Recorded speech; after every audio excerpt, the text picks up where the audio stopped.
Watching a couple trying to develop right across the Tennessee-Alabama border north of Huntsville, sliding to the north and east. So I will keep an eye on those.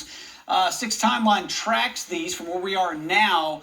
Keeps them on the stronger side briefly, but it's the Southern Valley near Chattanooga. And then this is 10 o'clock. We get closer to midnight, they're kind of falling apart. So we'll watch, but not overly concerned with those. I will say, though, there is quite a bit of fuel still in the atmosphere at this time. Not as much over towards the Smokies, but we're seeing that back towards our west. So we'll keep an eye on it.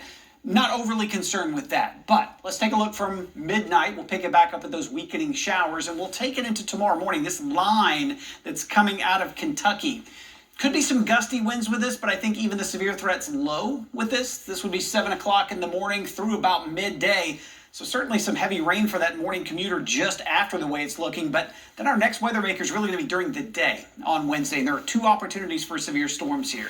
First round, about 3 to 6 plateau areas, 4 to 7 valley, and then pushing north and east as we go through the day. And the area that we're really going to be focusing on is going to be northwestern part of our viewing area up into southeast Kentucky. That area has the more likely opportunity to see tornadoes if they're going to happen this first round. So that's the area we'll keep a very close eye on tomorrow. Let me show you those. Again, pretty quiet from lunchtime to mid-afternoon. This is 3 o'clock. Shortly thereafter, notice 6, we're seeing those storms starting to develop and slowly pushed east. And what grabs my attention is these cells that are individual. We call those supercell storms. What I mean by that, they're kind of in their own environment. They act on their own. They can rotate often. They can produce hail. They can produce isolated tornadoes. Certainly possible. We'll have to watch. This is just a forecast model, but interesting to see for sure.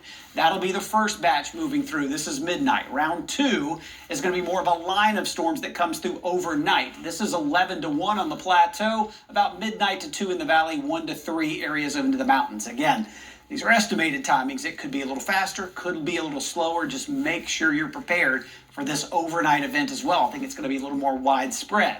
Again, this is midnight. I'll stop at about 2 a.m. Here comes the line.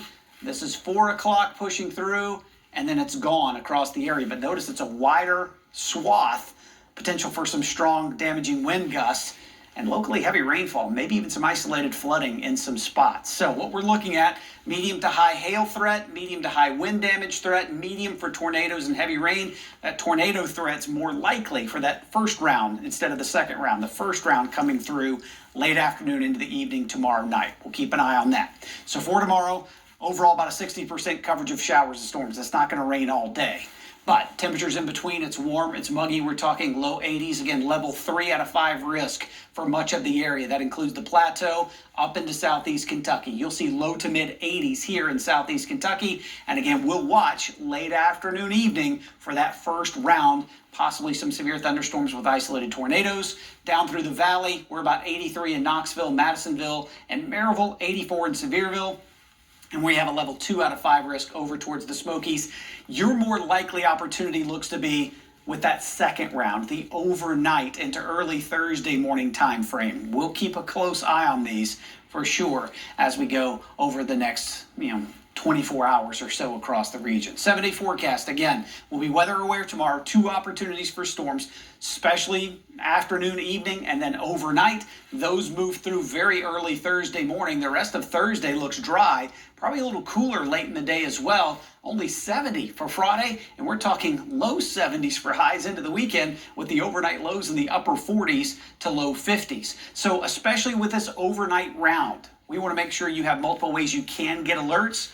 Download our free weather app, but here's the key on your tablet or phone. Make sure it's not on silent or do not disturb when you go to bed, Bo. Good reminder. All right, Ken.